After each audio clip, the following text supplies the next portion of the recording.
मैं हूं आपकी टीचर मुबीना बारी और आप देख रहे हैं एफर्ट फॉर सक्सेस। मज़ीद वीडियोस और अपडेट के लिए आप हमारी वेबसाइट विजिट कर सकते हैं। उसके अलावा आप हमें हमारे फेसबुक पेज पर भी फॉलो कर सकते हैं। आज की इस क्लास में हम डाटा वैलिडेशन में से कस्टम वैलिडेशन पे बात करेंगे। पिछली क्लास में डाटा वैलिडेशन को हम देख चुके हैं और अगर आपने मेरी डाटा वैलिडेशन वाली क्लास नहीं देखी तो मैं ऊपर लिंक दे रही हूँ, आप उस पर क्लिक करके पहले वो क्लास देख लें। अगर आप वैलिडेशन ऑप्शन को अच्छे से समझ लेते हैं तो कस्टम वैलिडेशन को समझना आपके लिए आसान हो जाएगा। अगर मैं डाटा वैलिडेशन पे क्लिक करूं और मेरे पास जो विंडो आती है वहां पे अलो में से मैं सबसे नीचे आऊं तो यहाँ कस्टम है। इस ऑप्शन की मदद से मैं कस्टम वैलिडेशन को यूज कर सकती हूँ। इसको इस्तेमाल करने से पहले मैं आपको बताऊंगी कि कस्टम वैलिडेशन क्या है और दो फार्मूलाज भी बताऊंगी। जब हम डाटा वैलिडेशन यूज करते हैं तो हम किसी भी एरिया को रिस्ट्रिक्ट कर देते हैं कि वो कितने फिगर की वैल्यू को एक्सेप्ट करे और कितने फिगर्स की वैल्यू को एक्सेप्ट ना करे। अगर हम अपने किसी सेल में वैलिडेशन लगाते हैं कि वो 2 से बड़े और 6 से छोटे जितने भी फिगर एंटर किए जाए वो उनको एक्सेप्ट कर ले, तो वो उतने फिगर ही एक्सेप्ट करेगा, चाहे वो अल्फाबेटिकल वैल्यू हो या न्यूमेरिकल वैल्यू। लेकिन अगर हम किसी सेल को ये रिस्ट्रिक्ट करना चाहते हैं कि वहां सिर्फ टेक्स्ट वैल्यू ही एंटर की जाए, या अगर किसी सेल में हम ये रिस्ट्रिक्शन लगाना चाहते हैं, ये वैलिडेशन लगाना चाहते हैं कि वहां सिर्फ न्यूमेरिकल वैल्यू ही एंटर की जाए, अल्फाबेटिकल वैल्यू इंटर ना की जाए, तो ये काम हम कस्टम वैलिडेशन की मदद से करते हैं। कस्टम वैलिडेशन को बताने से पहले मैं आपको दो फार्मूलाज बताऊंगी। मैं इस सेल पे आती हूं और यहां मैं इक्वल लगाऊंगी और इज टेक्स्ट लिखूंगी। ये एक फॉर्मूला है जो मैं यूज कर रही हूं। उसके बाद मैं ब्रैकेट लगाऊंगी और इस सेल को सिलेक्ट करूंगी। सिलेक्ट करने के बाद ब्रैकेट क्लोज करूंगी और अब जब मैं इंटर प्रेस करूंगी तो अगर ये वाकई में टेक्स्ट होगा तो यहाँ पे मेरा आंसर ट्रू आएगा और अगर इस सेल की वैल्यू टेक्स्ट नहीं होंगी तो मेरा आंसर फॉल्स आएगा। अब मैं इंटर प्रेस करूं तो मेरा आंसर ट्रू आ रहा है। अब मैं अपने माउस का कर्सर यहाँ रखते हुए इसे ड्रैग करूं तो नीचे फॉल्स आ रहा है क्योंकि नीचे वही फॉर्मूला अप्लाई हो गया है और यहाँ पे मेरा जो आंसर है वो फॉल्स आ रहा है क्योंकि नीचे वाले सेल में जो वैल्यूज मेरे पास हैं वो न्यूमेरिकल वैल्यू हैं। उसके बाद मैं अपने इस सेल पे आती हूँ और यहाँ मैं एक दूसरा फार्मूला लगाती हूँ। मैं इक्वल लगाऊंगी और यहाँ फार्मूला लगाऊंगी इस नंबर, ब्रैकेट स्टार्ट, इस सेल का एड्रेस दूंगी, ब्रैकेट क्लोज करके इंटर प्रेस करूंगी तो ट्रू आ जाएगा क्योंकि मेरे इस सेल में नंबर मौजूद है।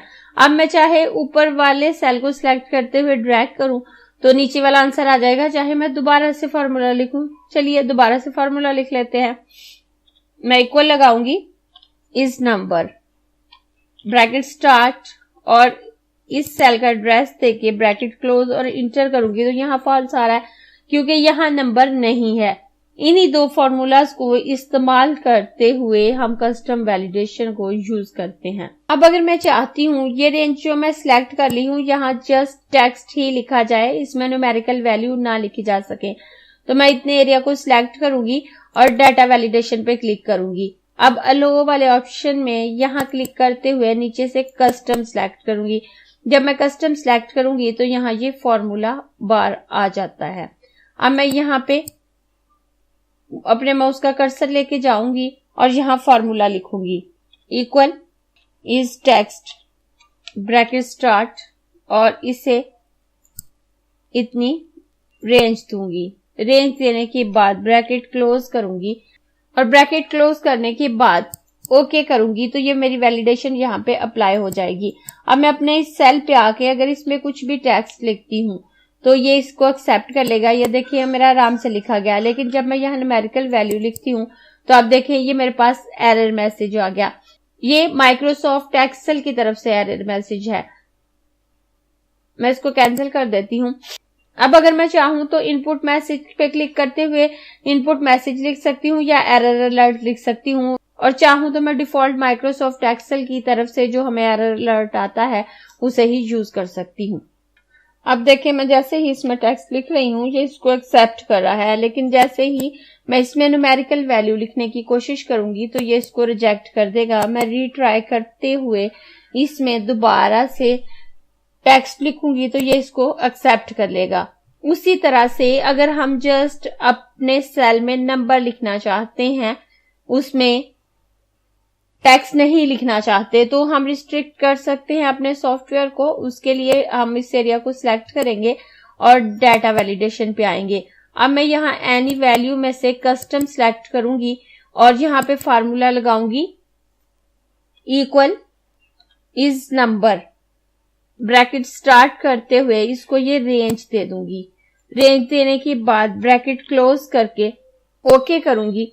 और अब अगर मैं यहाँ पे न्यूमेरिकल वैल्यू लिखती हूं तो ये इसको एक्सेप्ट कर लेगा, और अगर मैं इसमें टेक्स्ट लिखूंगी तो ये मुझे एरर दे देगा। इस तरह से अगर हम किसी सेल में जस्ट नंबर लिखना चाहते हैं या जस्ट टेक्स्ट लिखना चाहते हैं तो हम इस टेक्स्ट या इस नंबर फार्मूले को यूज करते हुए कस्टम वैलिडेशन के जरिए अपने सेल को रिस्ट्रिक्ट कर सकते हैं।